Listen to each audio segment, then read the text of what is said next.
سیدنا حسن رضی اللہ تعالیٰ نے سیدنا امیر معاویہ رضی اللہ تعالیٰ کے ہاتھ پر بیعت کی، اس کی پریڈکشن پہلے ہی موجود تھی صحیح بخاری میں کہ نبی صلی اللہ علیہ وسلم نے حضرت حسن کو اٹھایا ہوا تھا اپنی گود میں، چھوٹی سی عمر کے تھے، اور خطبہ دیتے ہوئے آپ نے فرمایا یہ میرا بیٹا سید ہے، اس کی وجہ سے اللہ تعالیٰ مسلمانوں کے دو گروہوں میں صلح کروائے گا۔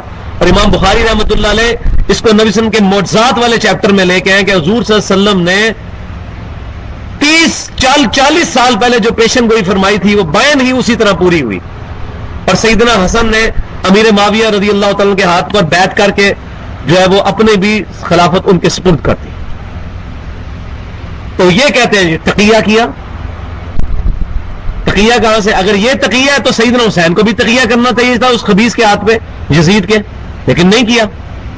اس کا کیا مطلب ہے کہ سیدنا معاویہ رضی اللہ تعالیٰ کو وہ صحیح سمجھتے تھے اور یزید کو صحیح نہیں سمجھتے تھے، ورنہ اگر اس کو بھی صحیح سمجھتے ہوتے تو اس کو بھی پروسیڈ کرتے آگے اس طریقے سے۔ غور سے بات کو سمجھیں کہ نبی کریم صلی اللہ علیہ وسلم کا نواسا ہے حسن رضی اللہ عنہ، کوئی معمولی شخصیت ہے؟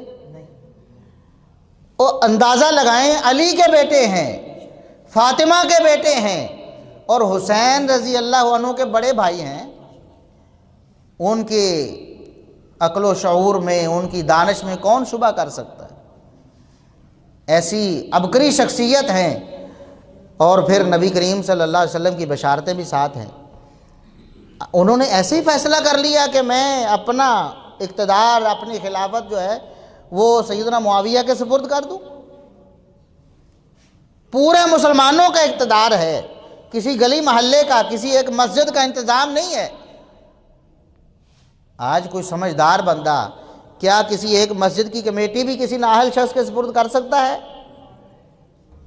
کوئی شخص سمجھدار ہو تو ایک گھر کا انتظام کسی نااہل کے سپرد نہیں کرتا کہ یہ تو برباد کر دے گا، خرابی کا سبب بنے گا۔ کسی ایک گلی کا، کسی ایک محلے کا، کسی ایک گاؤں کا، اور ادھر پوری امت مسلمہ کا، پوری دنیا میں جہاں جہاں بھی اسلام کے جھنڈے ہیں، جہاں جہاں بھی مسلمان ہیں، سب کا مرکز ایک ہے، سب کا حکمران اور خلیفہ ایک ہے، اور وہ سیدنا حسن رضی اللہ عنہ کا پسندیدہ ہے، ان کا چنیدہ ہے، ان کا منتخب کردہ ہے۔